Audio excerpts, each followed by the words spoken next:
Whatever you do, do not make these 8 wedding attire mistakes. If it's gonna be on your person or on your person's person on the day you say I do, you're gonna wanna make sure that you're not screwing it up. Well, hello, lovely humans. Welcome back to my channel. If you're new here, my name is Jamie. I am your online wedding planner here to help you figure out how to plan your wedding for a fraction of the cost of like a real life wedding planner, because we be expensive, okay? And not everybody has the budget or the desire to spend that on a planner. So here we are. If you are lost at all in the sea of wedding planning, or if it has gone off the rails, you started with a budget and now all of a sudden things are kind of imploding a little bit, please know that I made the master plan specifically for you and your fiance to help you navigate all of this stuff that pops up along the way of wedding planning. So it doesn't just have to be from the very beginning. If you are in the thick of it right now and find yourself going over budget, getting stressed out, come join me in the master plan. I do live calls every single month. I'd love to help you figure this out and kind of suss out the situation and help you recover and get your budget back on track. So I'm gonna go ahead and link it up here if you are interested in checking it out. I'm obsessed with this group. I love the couples that are in here, and I know you're gonna love it too. And I love spending real live time with you guys answering all of your questions to help you kind of figure out stuff as you go.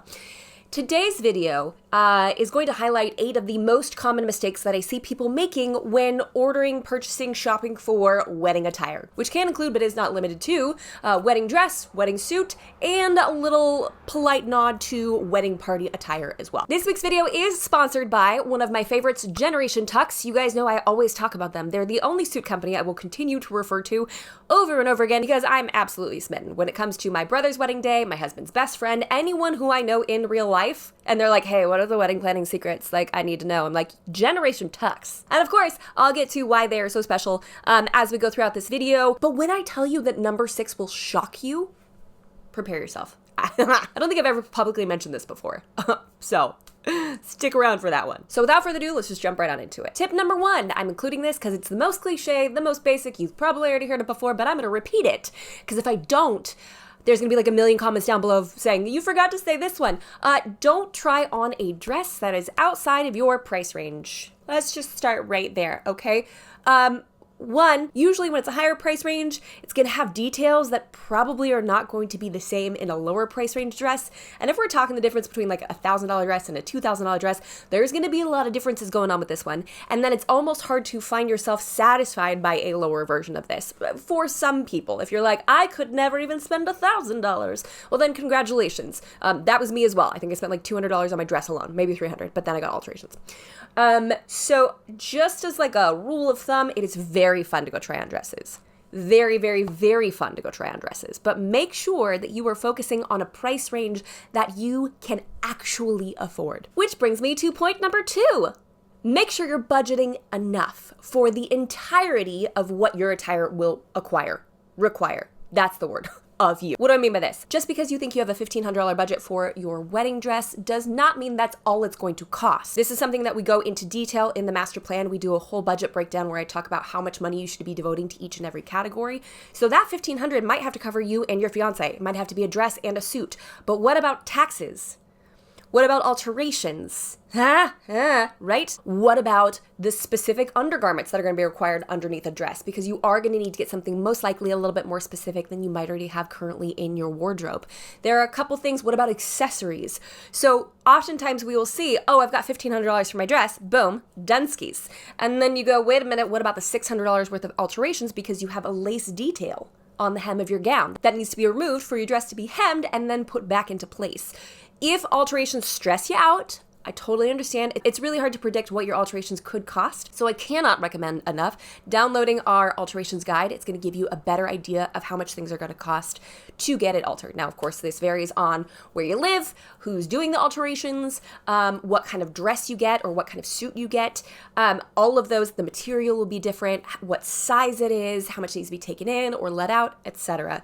But this should give you a good guide, a much better springboard to go off of so you don't make the mistake of putting your entire budget towards a dress and then not having enough for all of the things that come along afterwards. Mistake number 3, not thinking of the season when you select the material and the color of your outfit. This is probably more specifically for those who are wearing suits in your wedding party because dresses typically obviously can be a lot more of a lightweight material unless you're going with a velvet, which I would not recommend doing in the summertime or in the warmer parts of spring or fall because that is a very heavy, very not breathable gown. But as far as suits are concerned, this can be a little bit troublesome because first of all, if you go for a dark color 3-piece suit in the middle of July, people are going to be probably a little bit mad at you. So Just keep that in mind. But what you want to do is select the right kind of material for the suit. While some people will opt to forego a jacket, I personally still love it when the complete look is all together with a jacket and pants. You're going to want to make sure you look for a breathable fabric. And this is one of the reasons why I love Generation Tux. Their suits are actually made from Supers 130 or 140 merino wool. Wool sounds like it would be the worst option to wear in a whole myriad of seasons that are outside of winter. But what's unique about the natural fibers of using wool is it's actually a lot more breathable than you think. Because if you think about it, a sheep's obviously got to be able to cool down during the summer months and stay warm during the winter months. So it has to do with the structure of the natural fiber of the suit itself. So while using a wool suit may sound counterintuitive, it actually ends up being a lot more breathable than some of the polyester varieties, which are a synthetic material and don't allow the body to breathe as much. So if you are looking for a high quality suit that your wedding party's not going to hate you for recommending or having them order, I would highly recommend Generation Tux. And while it sounds counterintuitive, the natural fibers will breathe a heck of a lot more than any of the polyester and or synthetic varieties, because that's what they are literally intended to do. As far as dresses are concerned, they're a lot more easy to kind of figure out because usually they're a lot more breathable. Obviously, we use the velvet idea already, but you want to think about your dress if you're wearing one specifically. How many layers are we talking about here? How heavy, physically heavy is the material? Those are things that you're just going to want to kind of pay attention to as you are shopping for your outfit for your big day. If you are in a colder climate or getting married during a colder season, you will also need to be reasonable about what you are doing as add-ons for your attire. Do you have a shawl? Do you have a pashmina? Do you have the right kind of shoes? High-heeled, open-toed shoes sound great when it's not raining outside, okay? That might be a little bit more practical to have like galoshes on hand. Not exactly the most aesthetically pleasing thing on the planet, but a lot more practical that keeps you from slipping and falling. Like what was that, season 1 of Love is Blind? We don't want that. Mistake number 4, not ordering free swatches.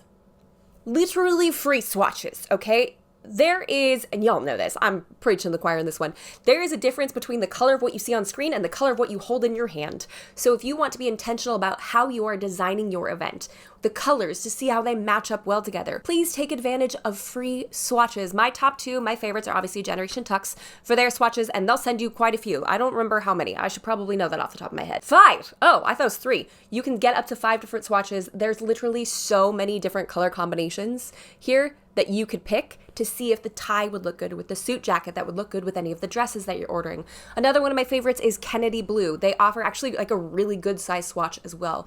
So order those, use them as a comparison. If you're allowing dresses to be mismatched, pass those colors off to your wedding party so they can physically take them when they go shopping. So you leave very little room for error when we're talking about mismatched dresses because they physically have swatches on hand available to them. It literally only benefits you to order free swatches. Even if you don't end up ordering with that company, although I do highly recommend that you do. Those are my favorites. I've been doing this for years and I keep coming back to them for a reason. I'm going to go ahead and leave them linked in the description box below if you want to go snag those free swatches from either Generation Tux or Kennedy Blue. But this is one of those things that only helps you and it's literally free. Mistake number 5, and I'm going to do my best to approach this with care and gentility.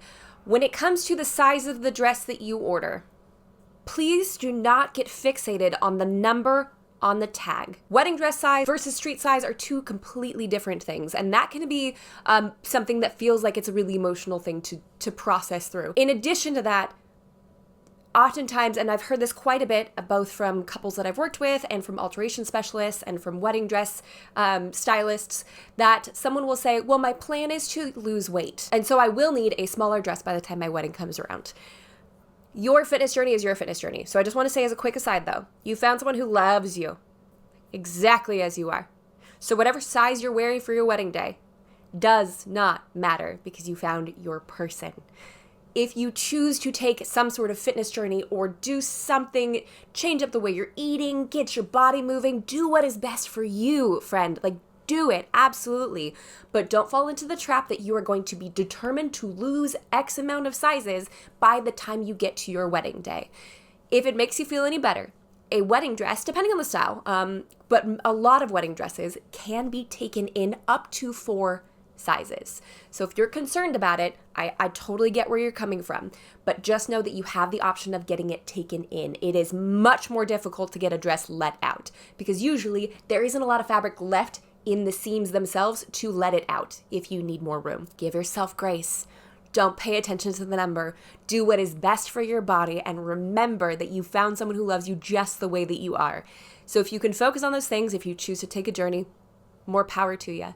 But do not intentionally buy a smaller size to force yourself to make sure you're going to fit it, because it will only cause for more heartache and strife in the long run. Get a size that currently works for your body and then do the alterations from there. Mistake number 6, paying for your suit.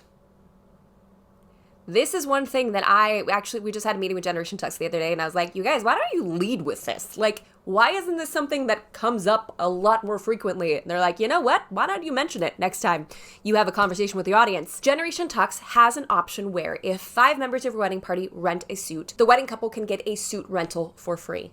If 7 members of your wedding party order a suit rental, and that's just pants and jacket. There's a couple exclusions that apply, I think like a couple colors that don't qualify for this. But if your wedding party gets just pants and a jacket, and you've got 7 of them under your wedding party, you can use the code KEEPIT2023 to keep your wedding suit. Now, this is kind of an emotional aside. My husband still has his suit from our wedding, and every time he puts it on, whether it's for another wedding or some sort of function, I'm like, well, that's your wedding suit. Doesn't fit exactly how it used to. It's been a couple of years. But I'll point that towards my good cooking, right? That's gotta be it.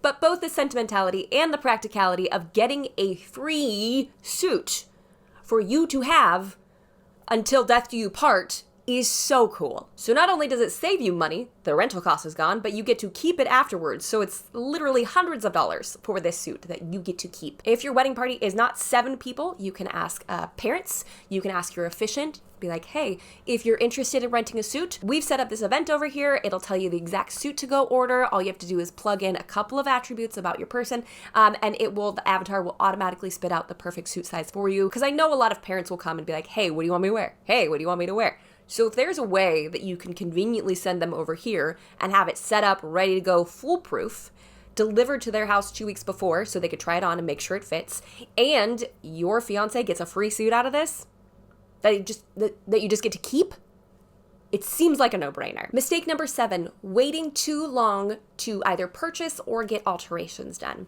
This kind of goes a little bit hand in hand with the fitness journey that we talked about earlier, or the health journey we talked about. If you wait too long to get those alterations done, you could really get yourself in a bind. Now, I will say there are some alteration specialists who have a wide open calendar. I know that with my dress, I got some alterations done within the last 2 weeks before my wedding. I don't recommend doing that. And I can't guarantee you're going to have a tailor around you that's going to be available to do that as well, or a seamstress or whatnot. So make sure you are pacing out your fittings accordingly. You also want to make sure that, because you budgeted for this earlier, right? You know the chonies you're supposed to be wearing, you know the accessories you're going to have, you know your shoes, that those are a part of your fittings as well to make sure everything is covered. I did not bring my Spanx to my final fitting. We're just going to get real for a sec. I went out and bought them. I tried on a few different ones until I found the one that worked best for me. And I didn't bring it to my fitting. And on my wedding day, you can see the top of my Spanx at the bottom of my dress. And the tag was red. So, make sure you give yourself enough time to purchase those undergarments. Make sure they fall within your budget, as we discussed earlier. Man, this lighting's changing like crazy. And make sure you give your seamstress and or tailor plenty of time to do all the things they need to do to your dress. If you don't know what that time is, ask them. Sometimes they need to have an initial appointment where they say, hey, come in with your outfit, put it on, and we'll kind of assess what we need to do. They might not be able to make these predictions just over the phone or without looking at you and your dress, and see what sizing or changes might need to be made. It doesn't hurt to have this conversation sooner with them, but it will hurt to have it too late. This also includes any sort of wedding party attire. 4 months.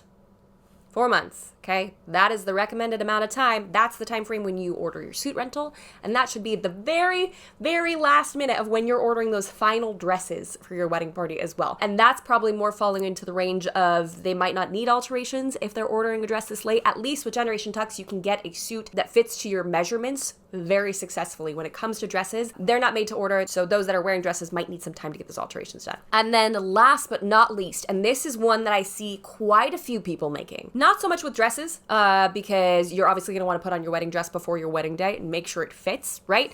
Even if you don't think you need alterations, like get it on your body. But that goes for suits as well.